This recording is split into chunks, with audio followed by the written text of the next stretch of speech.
Okay, so this is what I'm using today, and what I love about this recipe is it lets me just get rid of vegetables in my fridge that are gonna go bad or I just don't really have another use for.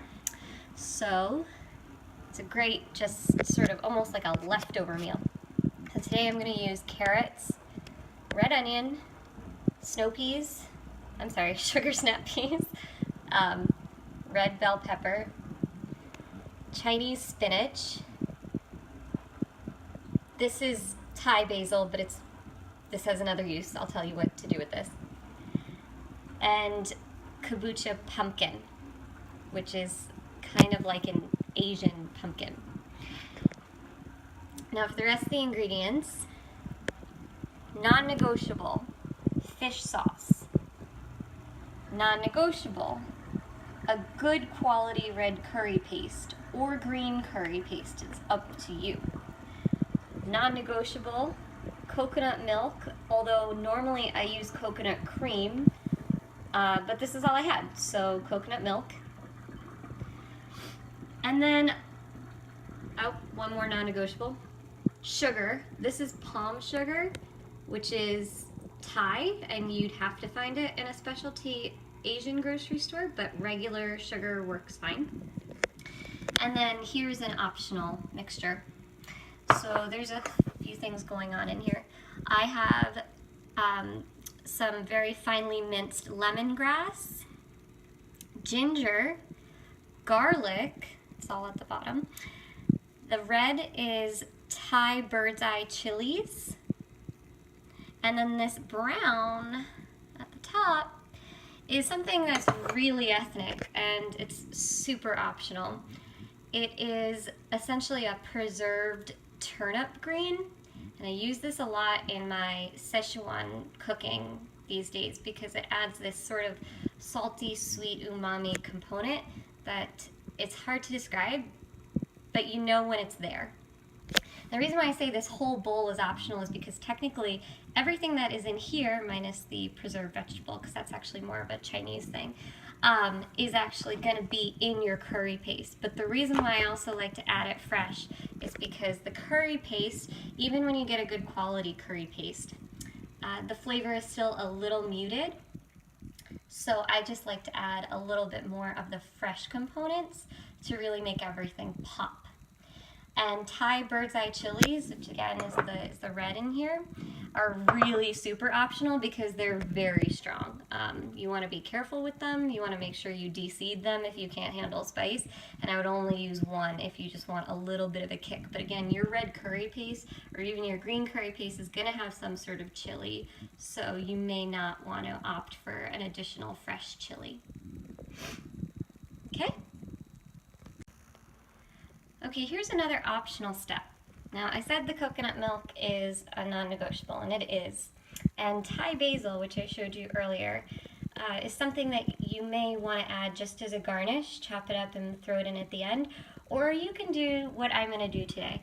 I went to a cooking class recently, and we made a green curry that was just out of this world, and the chef who was running the class had blended a handful of basil, Thai basil, with the coconut milk before he started, before he even simmered the coconut milk. And I'm going to do that today because it was really fantastic. But again, you'll still get a really great flavor from the Thai basil, even if you add it just as a garnish at the end. All right, equipment, really simple. You're going to need a small saucepan for your rice. And if you have one, a wok works really great, but it must have a lid. So any really deep saute pan will work with high sides. It does not have to be a wok, just make sure it has a lid. And really I'm only going to need this wooden spoon once we get started, as you'll see. Okay, let's talk briefly about rice. Now I hope I'm not insulting you by spending a little bit of time on rice, but I don't know if you can make white rice really well. I struggled with making white rice for a lot of Asian recipes correctly for a long time, getting it to be kind of sticky but not mushy. and able to clump and hold together really well. So you want it to be equally able to keep the grains separate, but also have the ability to clump together really nicely and hold your sauce. So that's why I'm going to spend a few minutes talking about how you make it perfectly, because I finally learned how to do it. So as you notice, I have jasmine rice, and you can use any white rice, but I think if we're going with Thai food, we should just go with jasmine rice. Now, I have my rice in a mesh sieve, and I am going to rinse the rice thoroughly until the water runs completely clear. And I'm even going to soak the rice in a pot of water in its sieve until all of the starch is gone. And so this is going to take probably about 10 minutes. So you want to do this before you're ready to get started with cooking, so that way everything can sort of be finished at the same time. So you'll notice when it is running through here, it's not clear, it's really cloudy, and so that is all the starch on the rice. So you really want to clean that off. So you'll be here for a few minutes, just giving it a good rinse, and then I'm going to, I did say we would put the rice into a sieve, but I'll just throw it right into the pot. It really just needs to soak a little while. I'm just gonna dump my rice right in here. And I am just going to, where's my spoon? And let all the starch really soak out. So I'm gonna leave this here for like 10 minutes. And then we'll rinse it once more. Fun fact about the kabocha pumpkin or squash, depending on where you get it, they might call it something different. This rind is completely edible. In fact, I see it in Thai restaurants all the time. I'm gonna scoop mine out. You'll notice obviously mine is already cooked. You can cook this in your curry, but it'll take forever. I would recommend either roasting it ahead of time, or honestly, I just put mine in the microwave, wrapped in a saran wrap, poked some holes into it, and just zapped it for 5 minutes, so it's really nice and soft. So this allows me to just kind of put this in as one of the last vegetables that's going to go in, and it won't take that long to cook. It's just going to absorb all the flavors. So I'm going to scoop mine and chop it into big chunks. Okay, so if you are going to use a wok, the way that you will ensure that you get a non-stick surface is if you crank your heat way up. Mine's almost all the way on high. And it's going to smoke quite a bit. You'll notice I actually still have a little bit of oil in there. I always season my wok after I'm done using it, so that way the non-stick surface is protected. And we're going to get this really piping hot. Once it's really smoking, I am going to add a little bit more oil. We're not quite there yet, so sorry, bear with me. And I'm going to, you'll see what I'm going to do. I learned this technique from a YouTuber. His channel is called Chinese Cooking Demystified. I've learned a lot of really great tips from him. Of course, that's Chinese cooking, not Thai cooking, but you know, it's a wok. You can use it for Thai cooking. And I'm sure they use woks in Thailand.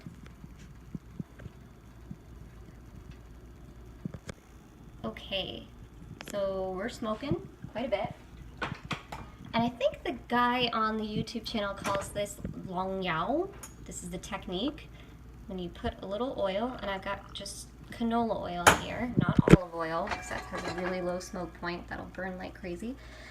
Just swirl it around, take it off the heat, and we're gonna lower our heat to medium for pretty much the rest of the show. So we'll give that a second. We're now on medium heat, and I'm going to add in all of my chopped garlic, ginger, lemongrass, Thai bird's eye chili and the fermented turnip greens.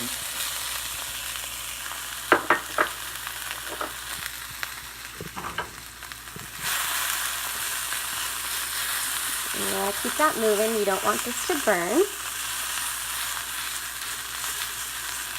Now I'm gonna have to pause here because I'm working with one hand on this, the other hand on my camera. I'm gonna get the curry paste in. Alright, so you can see I added, I don't know, like 3 tablespoons of curry paste. And, you know, I'm obviously not an expert, just a white person who really likes Thai food. I've read recipes that say, you know, 1 tablespoon of curry paste, and I do that, and then I find the flavor to be really just not strong at all. I don't see the point of that. You're going to dilute the hell out of it with coconut milk, so I like to pack in the punch. John really likes things super flavorful and, you know, in your face, and I like that way too. So I'm using quite a bit of curry paste here. You really just kind of want it to like change color. Like there's not really cooking it, we're just kind of toasting it at this point.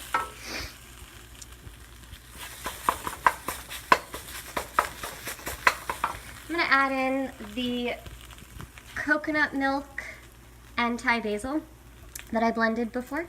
Put that all in there.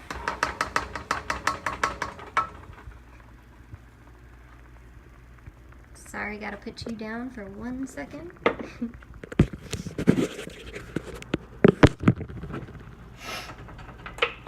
Just gotta get all my coconut milk, Thai basil goodness in here.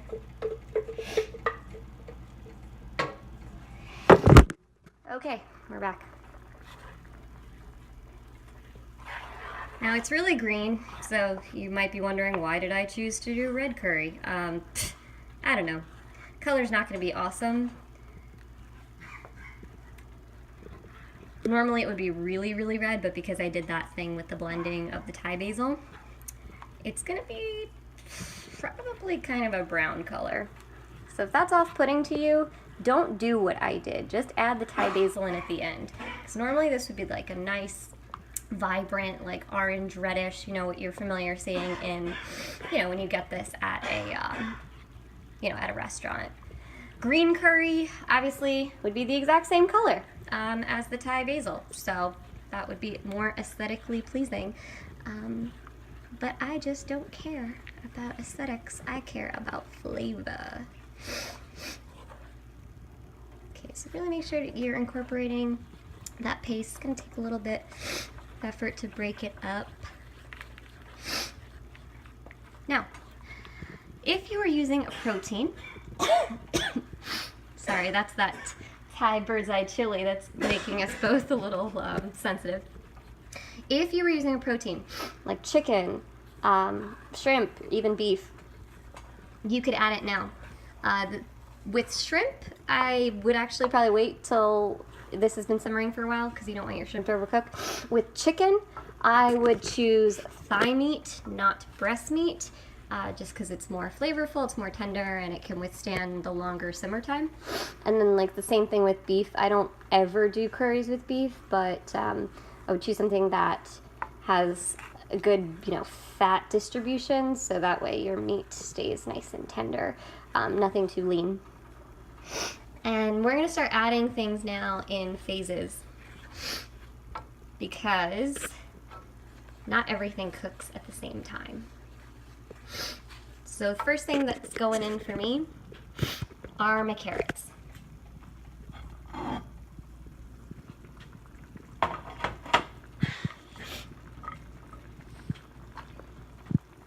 Carrots take the longest to cook, so they're going in first. Also, I want everything to be kind of, you know, it still have a good bite afterwards. So I lowered my heat. We're just going to simmer these. And then I'm going to go ahead and start adding other things.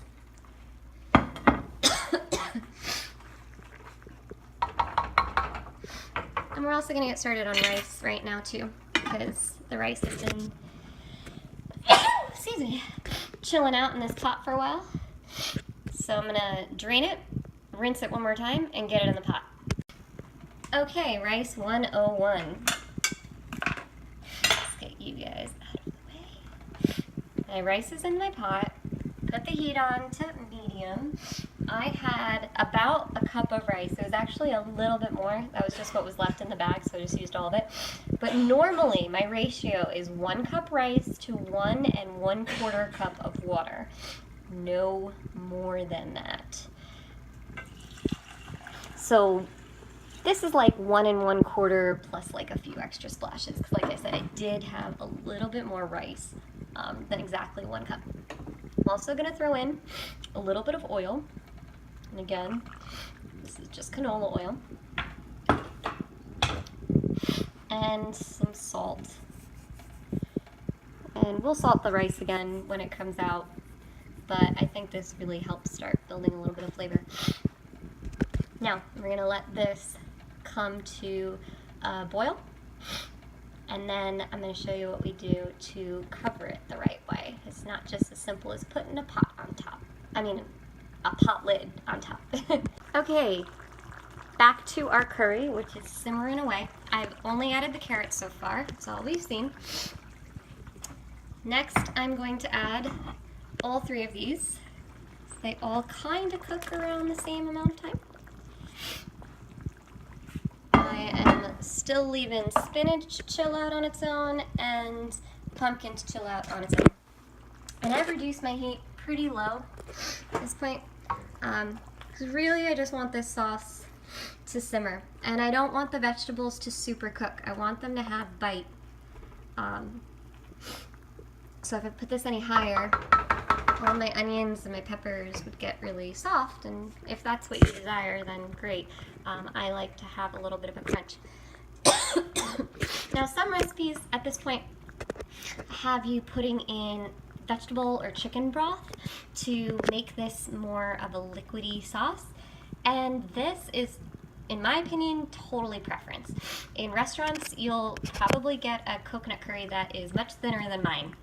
And frankly, I just don't like it that thin. I like it more of like a creamy sauce.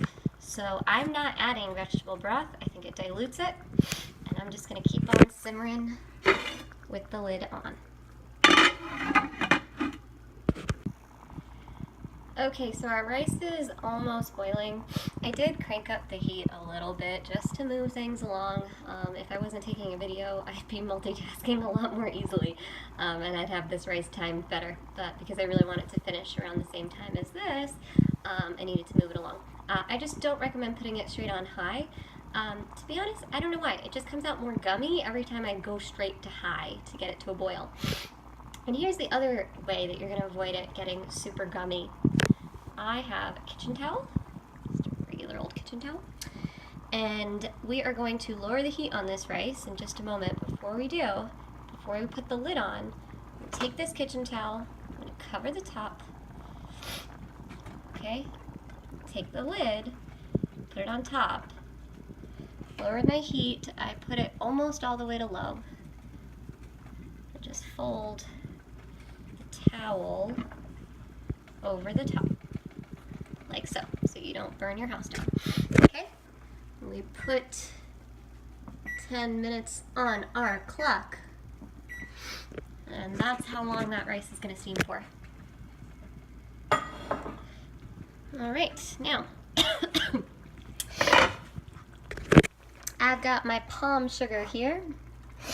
And honestly, I don't think there's a real consequence of when you put the palm sugar in. I've seen it put in at the very end. I've seen it put in right when you put in the coconut milk. I'm just going to put it in somewhere in the middle because I don't really know. And I don't think it really matters. So I got to put you down for 1 second because I need both hands. Alright, my palm sugar's in. Also going to dash a little bit of fish sauce. Fish sauce really should go in toward the end. So that's why we're putting in our chunky... Sorry, you're going for a ride. Pumpkin now, as well as our spinach. because we are about to slide into home, really, at this point. Just want the flavor, sorry, Julianne, to penetrate this squash and this spinach. It's really already cooked. There's not much more else we need. I like my vegetables. They still are a little hard, and that's what I prefer. Again, leave it in longer if you want softer veggies. I just think the contrast is really nice, especially with the super soft pumpkin. And fun fact, John obviously doesn't really love vegetarian meals. However, he does happen to love a good coconut curry, and I make them vegetarian all the time. He never complains. So, great way to sneak in veggies because it's so hearty and you won't even miss the meat. Back under. By the time this timer goes off, we're not quite done yet, but my veggies might be done, so I am probably just going to turn off the heat and just keep this chilling on its own under the lid. And then I'll show you what we're going to do when this timer ends. Alright, we're at our 10 minutes. I am shutting my heat all the way off. I'm going to leave it right there. And I'm going to set a timer for another 10 minutes. So basically this is the last portion. It's just steaming the rice. I already shut off the heat for my curry. The vegetables were soft enough and I really didn't want them to get any softer. Like I said, I usually time this a little bit better so that way this is done at the same time this is done. It's kind of hard to hold a camera and do everything at the same time. I forgot to tell you why the kitchen towel. So I did a lot of research, and I was really unsatisfied by the idea of I would need a rice cooker in order to make perfect rice every time. I was like, the ancient Chinese and Thai and Vietnamese and Koreans, they didn't have rice cookers, so I do not buy that you need a rice cooker to make perfect rice. So I was like trying to understand all the reasons why rice fails. So the first thing that we talked about was not rinsing your rice. And are you fucking kidding me? What are you doing on my counter? Oh my god, I hate you. Okay. So we took care of that. We rinsed out all of the starch in the rice. So that's gonna make it less thick and gummy. The second pro tip I found out was that when you put a lid on your rice, the rice is steaming, all of that condensation is hitting the lid and then falling back on the rice. And that could lead to also soggy, mushy rice. So the kitchen towel absorbs all of the condensation, so it does not land back on the top of the rice. I've been doing it this way, I don't know, for maybe a year now, and I get perfect rice every time, so I swear by it. So I've got 8 minutes left. I'll come back when I'm ready to plate. I'll show you what I do. It's kind of nifty, it's a good trick, and then we'll be ready to eat. Okay, so for my last trick, I'm going to show you how I plate it. Now, first thing you'll notice, I've got my 2 bowls on my burners that I was just using. I like to let the residual heat of the burner heat my bowls slightly, just so everything stays warm. I don't know, I like hot food hot. Similarly, if this is supposed to be cold, I might put the dishes in the fridge for a few minutes. Okay, can you come in a little bit so we can see the rice?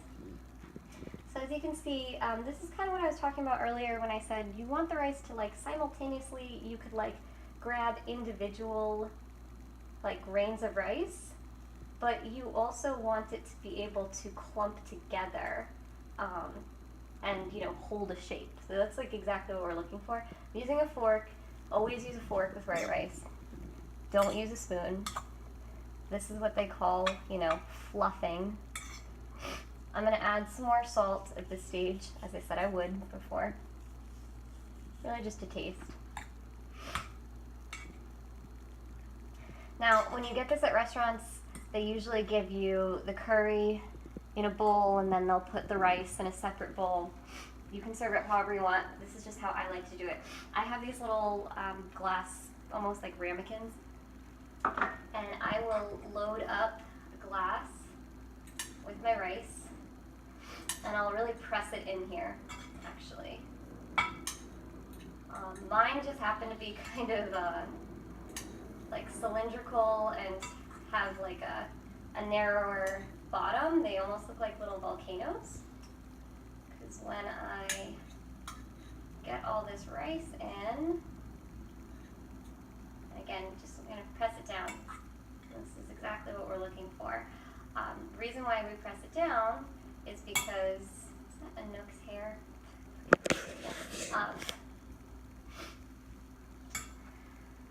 I'm going to turn this out into my bowl, like so.